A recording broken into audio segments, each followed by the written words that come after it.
บางวันก็ล้มจนขาแทบยืนไม่ไหว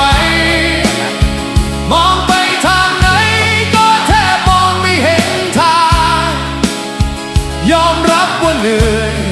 ยอมรับว่าเคยหมดแรงแต่คำว่ายอมแพ้มันยังไม่เคยอยู่ในหัวใจถึงมันจะอ่อนล้าแต่ยังศรัทธาในเส้นทาง